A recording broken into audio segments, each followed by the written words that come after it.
Hi everyone, this is a demo of some tips and tricks for using Adobe Animate using our 12 Principles of Animation practice file that we've been working with for the past little while.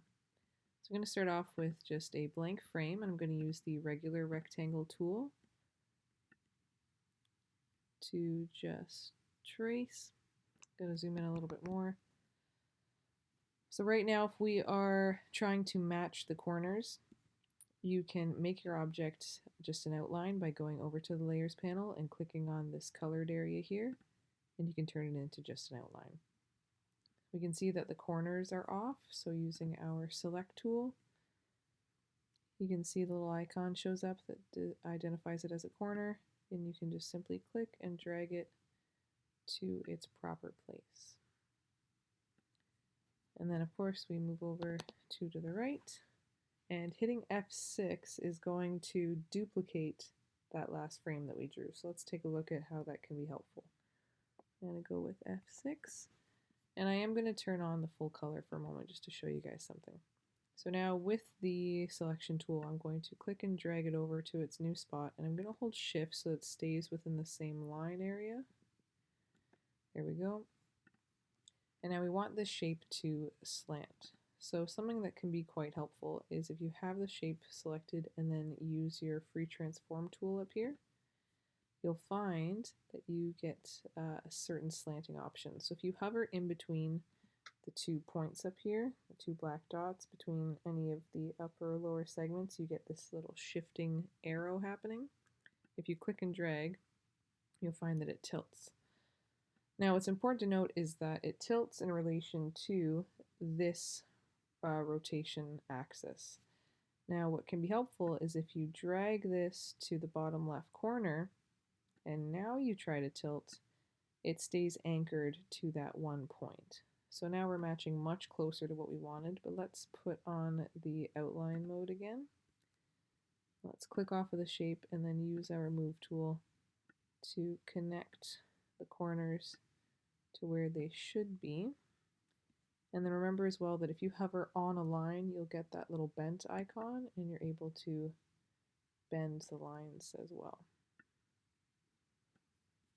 And then move 2 to the right again.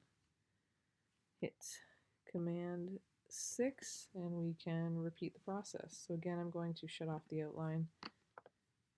F6 just duplicated our previous layer. So remember, if you turn on your onion skin option here, you'll be able to see the shadow of your last frame.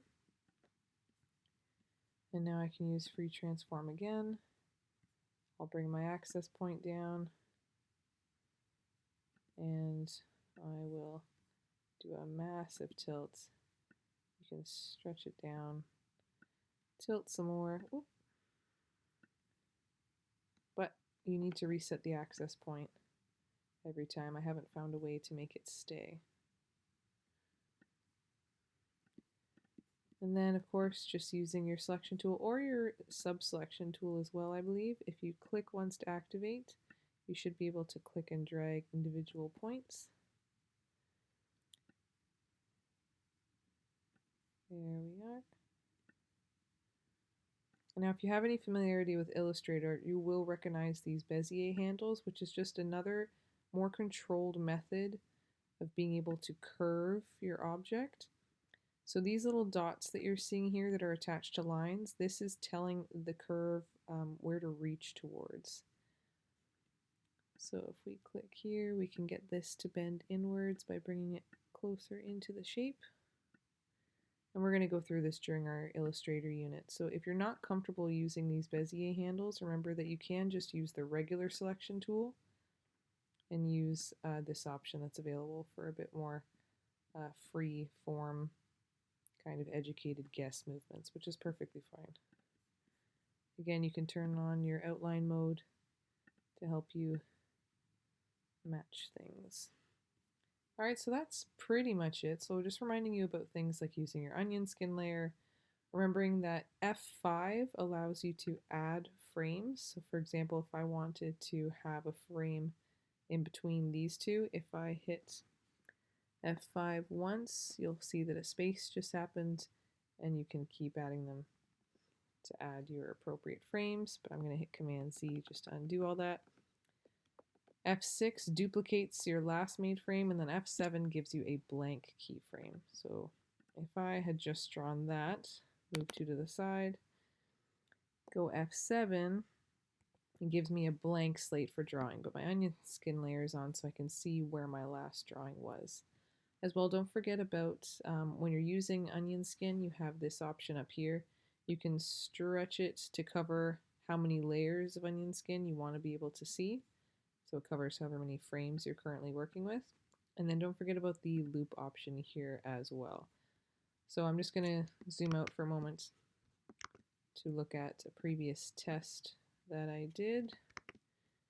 And you can see that I have it stretched for all the frames that I have on my testing 1, 2, 3 layer. And if I hit enter, it will just loop over and over again. So it just lets you really get a good sense of evaluating your own work.